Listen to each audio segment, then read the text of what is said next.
With Monday.com's intuitive. Ayan, hello po. Hello. Shout out. Magandang umaga sa lahat mga kababayan. Kamusta po?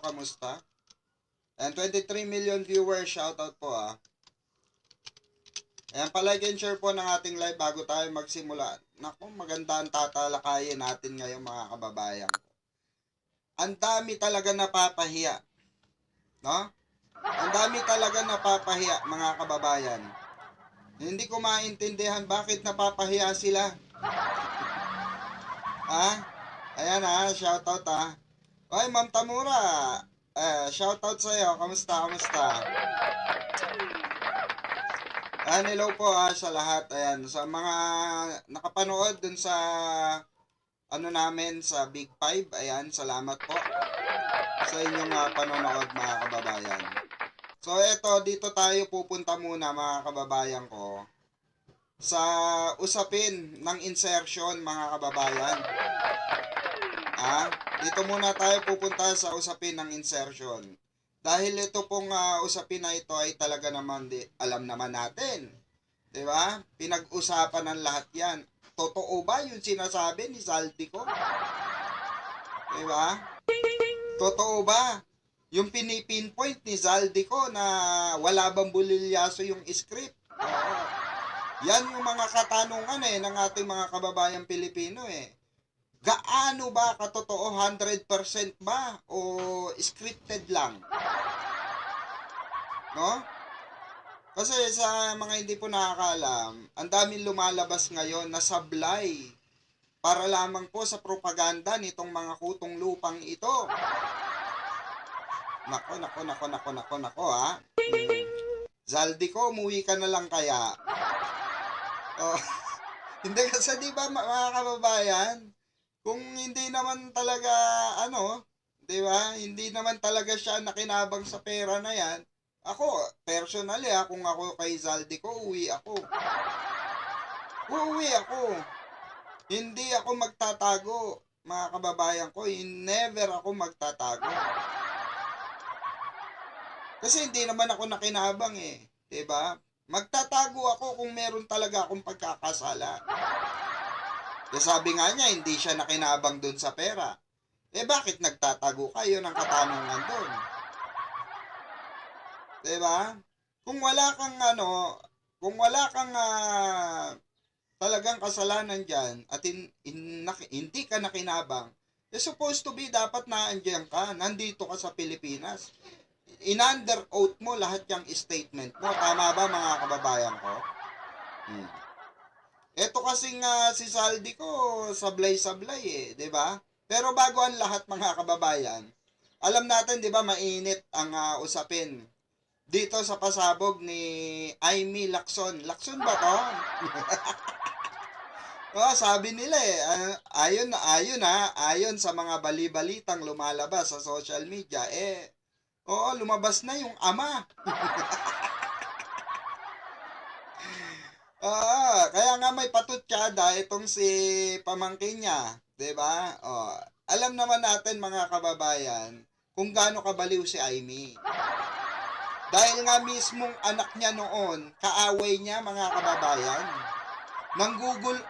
Sabi nga ng statement nga ng anak niya noon, tama na ang panggugulo sa Ilocos. Kasi pala, may kwento yan nag-research ako, may nabasa akong isang article. Susunod na live ko mga kababayan, mamayang gabi. Pag live natin mamayang gabi, papakita ko yung article na yon. Hahanapin ko lang ulit, ida-download ko. Kasi nakalagay doon, way back, nung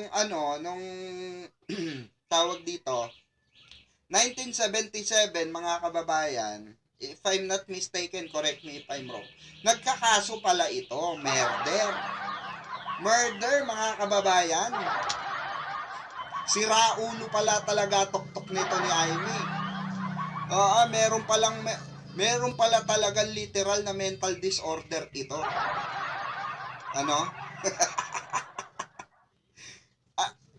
alam nyo, sa totoo lang, nakakaawa si Amy dito. Oo, sa issue na to, nakakaawa si Amy kasi lalabas lahat ng baho niya dito. Alam nyo naman ang mga solid loyalista, kilala ang mga Marcoses. Tandaan nyo yan. Alam ng mga solid loyalista, maging matatanda ngayon, alam ang punot dulo, alam ang pangyayari, alam kung gaano katarantado ang mga anak or sino ang black sheep sa pamilya. At ang sabi nga dun sa sa artikulo na yon ay may pinabugbog, may si Amy, may torture at inilatag sa kalsada. Sino po nakakatanda ng na yan?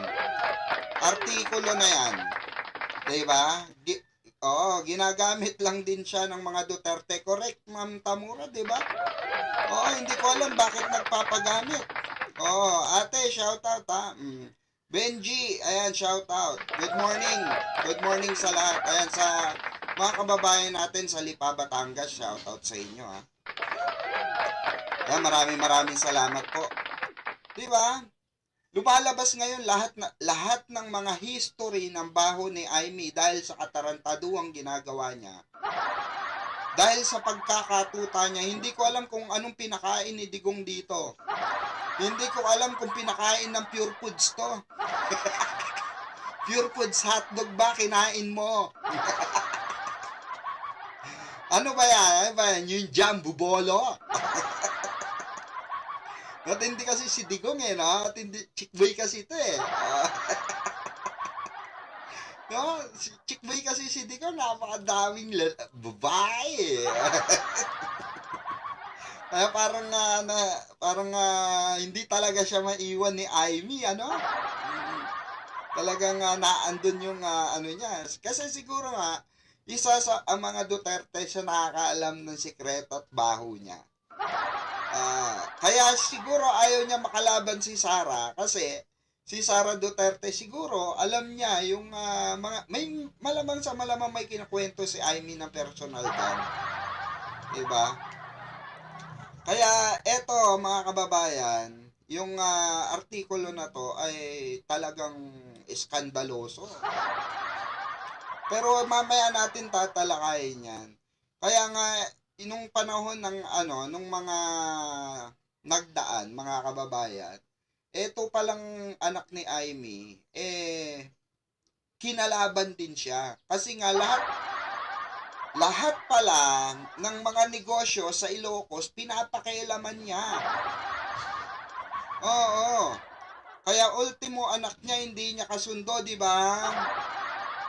Hindi, ito ang mahirap Ito mahirap sa sa ganitong klase ng politiko. Okay? Yung kagaya ni Amy Marcos, yung may saltek. Amy Duterte pala. May saltek, di ba?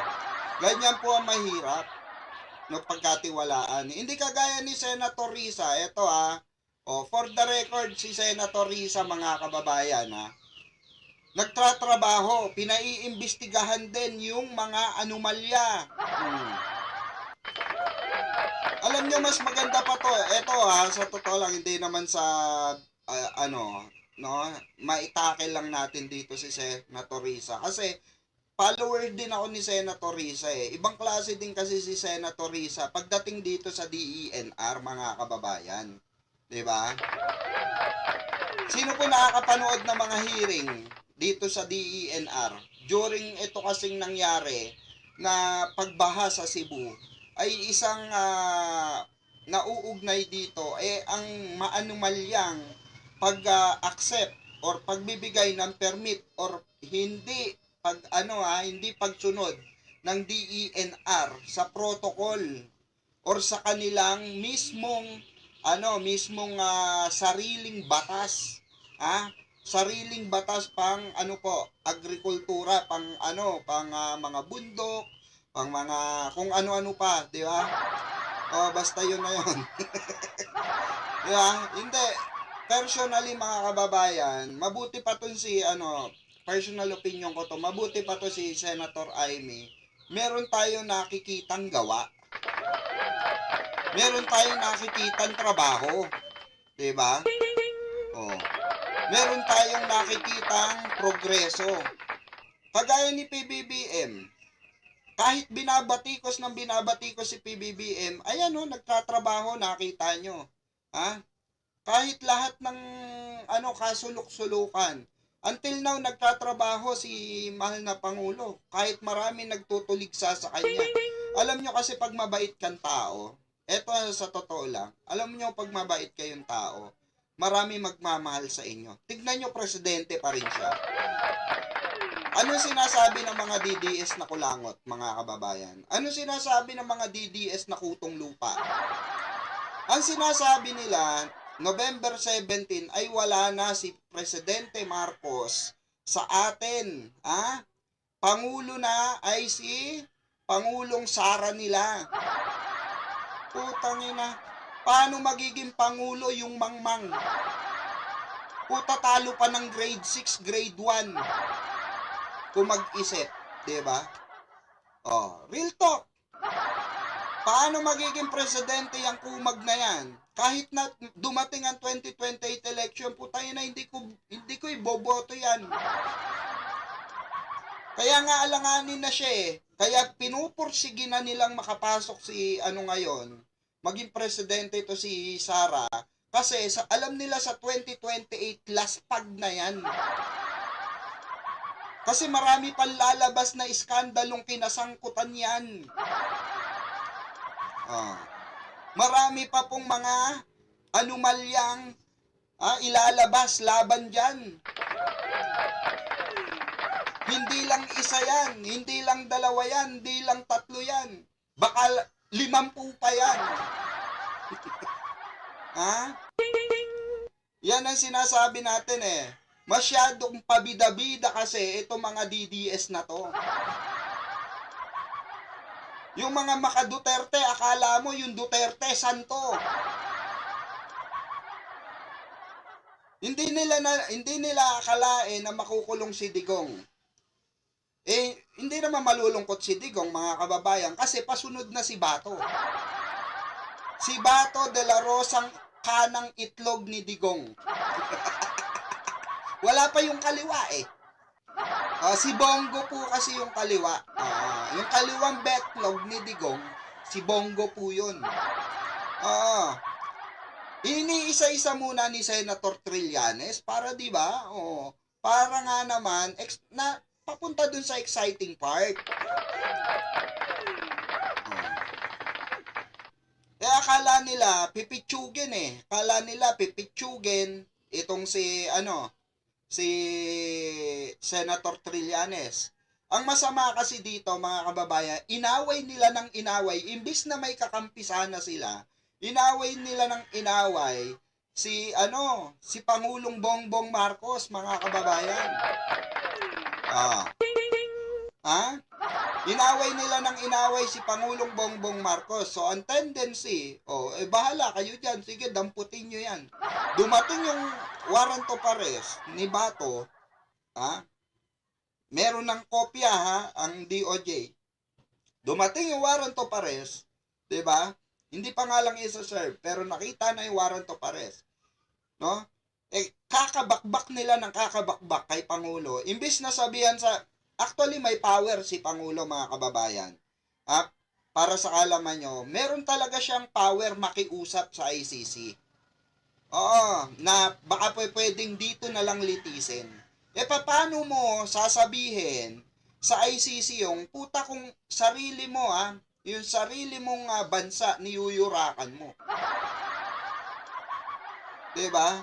Winawalang ya mo sarili mong bansa, sariling Pilipinas mo, winawalang ya mo. Yan kasi ang nasa utak ng mga Duterte, mga kababayan. Yan ang utak ng mga DDS eh. Kaya nga didilis eh. Gadilis ang utak. 'Di ba? Yan ang masakit na katotohanan na hindi nila matanggap-tanggap until now. 'Di ba? Yung pagiging didilis nila, yung pagiging dilis ng utak nila. Tignan nyo, mungkatin nyo eto binabatikos ng ating mahal na Pangulo Pinaratangan na ng ano 'di ba? Nagdrodroga pinaratangan na ng kapatid 'di ba? Naggawa desperate moves na tatakbo siyang vice presidente sa darating na eleksyon Katandem niya si Sara 'Di ba? Oh. 'Di ba? Meron ngang hashtag ngayon. Buday saka bobo. Oo, kaya boba. Oo. Hashtag boba para sa darating na 2028 mga kababayan. Di ba?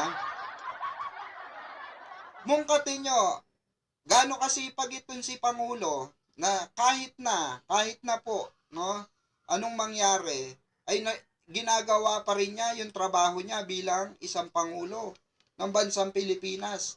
Hindi kagaya nitong mga tampalasang kutong lupa na to, no? Napatuloy sa paggawa ng mga agenda nila, paggawa ng mga anomalya, 'di ba? O hindi nagtratrabaho. Yan ba yung mga yan ang ipapalit nyo kay Bongbong Marcos? Sa ating pangulong masipag, yaan ang ipapalit nyo, travel abroad. 'Di ba? Ay nako. Ako para sa akin mga kababayan, wag na lang. 'Di ba? Kung yan rin lang, wag na lang. Magtsatsaga na lang kami, no? Magtsatsaga na lang kami kung for example, gustuin ko pa si Manny Pacquiao Oh. Kahit na wala masyadong alam sa batas si Manny Pacquiao, 'di ba? Nanggaling sa hirap, alam mo, 'di ba? Hindi nepo babies. Ayan si Sara, spoiled brat yan. Hindi, pero marami naman tayong pamimilian, mga kababayan ko. Marami naman tayong pamimilian sa darating na eleksyon. Hindi lang naman yan. So, eto, mga kababayan, 'di ba? Yung tungkol sa 1 billion insertion, umpisa na natin. Kasi maraming nagre-request nito Boss, ang dami pa nag-PPM sa akin. Boss Pikwa, pa-reaction na naman, nagsalita na si Senator Ping Lacson. Sige, sabi ko, nagsalita ba o sige. May amats pa ako kagabi. Uminom ako Siyempre, maaga ako nakatulog. Kaya wala tayong live kagabi. Nakatulog agad ako. Shumat-shot ako Well, anyway, mga kababayan, bibigyan natin ng reaction to Bibigyan natin ng malinaw, punto per punto reaction ito para naman masupalpal natin itong mga DDS na ito, 'di ba?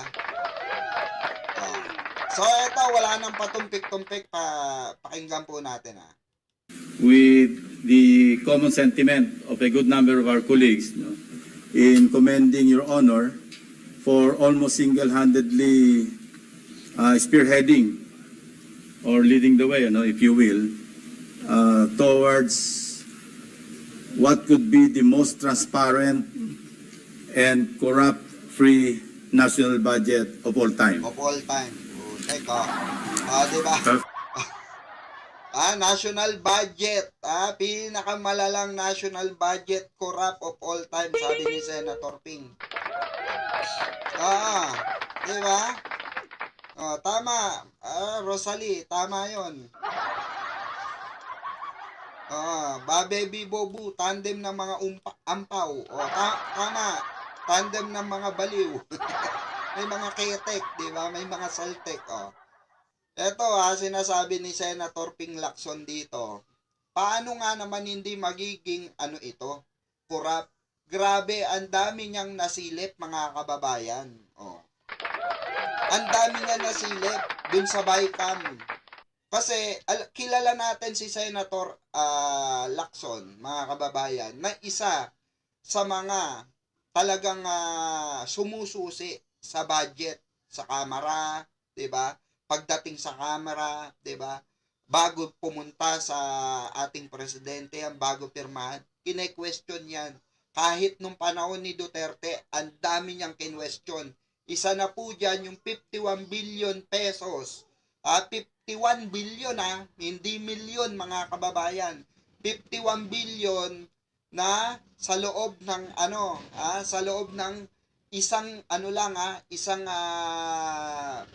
taon, Okay? Sa loob lamang ng isang taon. 51 billion sa loob ng isang taon at sa loob ng iisang distrito, mga kababayan. Kaya nga sabi nga ni Senator Lacson, nasa Guinness Book of Record yung 51 billion na yun. Na until now hindi masagot-sagot ng mga DDS. Hindi, for the sake of the arguments, bakit hindi masagot ng mga Duterte yan? Bakit hindi masagot ni Pulong yan? Bakit hindi masagot ng mga supporter nila yan? Real talk, bakit? Bakit hindi masagot?